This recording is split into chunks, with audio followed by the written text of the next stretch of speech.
Student, अभी तक आपने बिजनेस फॉर्म बिजनेस ऑर्गेनाइजेशन जो पढ़ा आपने, उसमें आपने सोल प्रोप्राइटरशिप, एकल व्यवसाय और ज्वाइंट हिंदू फैमिली बिजनेस के बारे में पढ़ा। आज मैं आपको नया प्रारूप है, वो है साझेदारी संगठन या पार्टनरशिप ऑर्गेनाइजेशन। कोई भी व्यवसायिक संगठन बनता है, उसके पीछे जो पहले का हमारा व्यवसाय संगठन है उसकी कमियां रहती हैं। जैसे एकल व्यवसाय के बारे में आपने पढ़ा, उसमें दोष था कि एक सीमा तक ही व्यक्ति पूंजी लगा सकता है, उसके अपने सीमित साधन होते हैं, अकेला व्यक्ति होता है और साथ साथ व्यवसाय को चलाने के लिए उसका जो प्रबंध की कौशलता वो भी सीमित हो जाती है। लेकिन व्यवसाय को चलाने के लिए अगर उसको पैसे की जरूरत पड़ती है तो ऋण भी ले सकता है, लेकिन एक सीमा तक। और वैसे ही व्यवसाय को चलाने के लिए प्रबंधक को भी नियुक्त कर सकता है, लेकिन एक सीमा के बाद जो है, जब व्यवसाय का आकार बढ़ने लगता है, जब व्यवसाय की डिमांड होती है कि ज़्यादा पैसे की जरूरत और ज़्यादा पैसे की जरूरत है या और ज़्यादा व्यवसाय को चलाने के लिए व्यक्तियों की जरूरत है, तो उस दशा में जो एकल व्यवसाय है वो सीमित पड़ जाता है। इसीलिए दूसरा जो संगठन है दैट इज पार्टनरशिप ऑर्गेनाइजेशन, साझेदारी की जरूरत पड़ती है और लोगों को शामिल करने की जरूरत पड़ती है। तो व्हाट इज पार्टनरशिप बिजनेस, इसके बारे में मैं बताऊंगा आपको। It refers to that form of business organization in which two or more than two persons willingly join and agree to run some lawful business। ठीक है, कि साझेदारी संगठन एक ऐसा संगठन है जिसमें कम से कम दो या दो से अधिक व्यक्ति किसी भी वैधानिक व्यवसाय को चलाने के लिए आपस में संयुक्त रूप में इकट्ठे होते हैं और उस व्यवसाय को चलाते हैं और उसका जो लाभ हानि है उसको आपस में बांटते हैं। ठीक है, और उस जब दो व्यक्ति या उससे अधिक व्यक्ति उस किसी व्यवसाय को इकट्ठे रहते हैं, इसलिए उसको साझेदारी कहा जाता है। अकेले रूप में उसको साझेदार कहा जाएगा और इकट्ठे रूप में उनको पार्टनरशिप फर्म का नाम दिया जाता है, उस व्यवसाय का नाम दिया जाता है, उसको पार्टनरशिप का फर्म कहते हैं। As per Indian partnership act है, जो साझेदारी अधिनियम 1932 है, याद रखना आपने।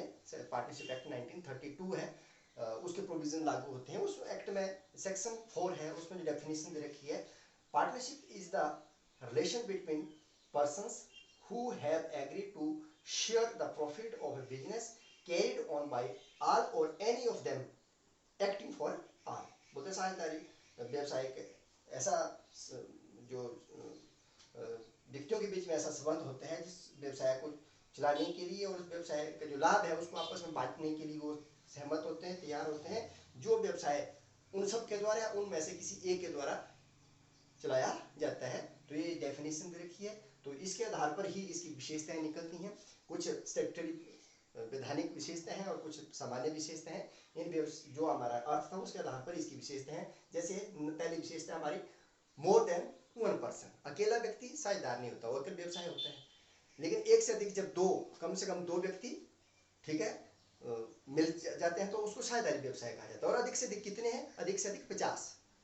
ठीक है, कि 50 तक व्यक्ति आपस में व्यवसाय को चलाने के लिए पूंजी लगा सकते हैं, व्यवसाय का प्रबंध कर सकते हैं, वो उसके लाभ हानि को आपस में बांटेंगे। तो अधिक से अधिक 50, कम से कम 2, अधिक से अधिक 50 मेंबर जो है उसमें होंगे तो वो पार्टनरशिप कहलाएगी। अगर 50 से ज़्यादा हो जाते हैं, 1-2 से कम होते हैं तो वो पार्टनरशिप नहीं रहती है। दूसरा है एक्सिस्टेंस ऑफ बिजनेस, उनके मध्य जो है जो व्यक्ति इकट्ठे होंगे व्यवसाय किसी लीगल बिजनेस को चलाने के लिए इकट्ठे होंगे, वो कोई व्यवसाय होना चाहिए। किसी और कार्य के लिए अगर आप इकट्ठे होते हैं तो उसको व्यवसाय नहीं कहा जाता है। तीसरा है कॉन्ट्रैक्चुअल रिलेशनशिप, साझेदारी जो है वो हमेशा अनुबंध पर आधारित होती है।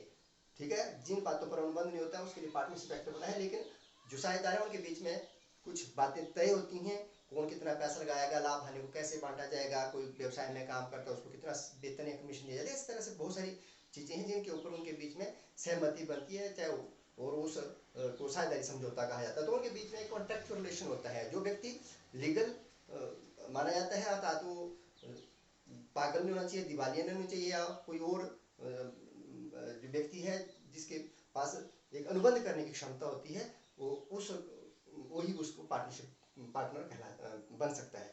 तो कॉन्ट्रैक्चुअल रिलेशनशिप उनके बीच में होना चाहिए। चौथा है बहुत जरूरी है profit motive and sharing of profit. कोई व्यवसाय का उद्देश्य लाभ कमाना होता है, तो व्यवसाय साझेदारी में भी व्यवसाय का उद्देश्य लाभ कमाना है, तो उनका मुख्य उद्देश्य जो है लाभ कमाना होना चाहिए और लाभ को बांटना है। एक निश्चित उनके बीच में तय होता है किस तरह से लाभ को बांटना है, ठीक है। तो उस पर प्रॉफिट शेयरिंग होना जरूरी है, अर्थात साझेदार को लाभ में हिस्सेदार होना जरूरी है, हानि में हो चाहे ना हो। एक अवयस्क होता है जो 18 साल से कम है, जरूरी नहीं है कि हानि में हिस्सेदार हो, लाभ में हिस्सेदार होता है। तो इस तरह से प्रॉफिट शेयरिंग होना बहुत जरूरी है। एक निश्चित देशों में उनके बीच में लाभ हानि को बांटा जाता है। आगे प्रिंसिपल एजेंट रिलेशनशिप, उनके बीच में एक एजेंट के रूप में, एक स्वामी के रूप में, एक दोनों के बीच में ऐसा संबंध होता है। कहने का मतलब है हर एक पार्टनर एक तरह से स्वामी भी है, और क्योंकि उसने पैसा लगाया, पूंजी लगाया, वो स्वामी है। और एजेंट का मतलब वो दूसरों के लिए कार्य करता है, तो उसके कार्य से दूसरे जो फर्म है वो प्रभावित होती है, दूसरों को बाइंड किया जाता है। तो इस तरह से उनके बीच में एक स्वामी या एजेंट का रिलेशन रहता है।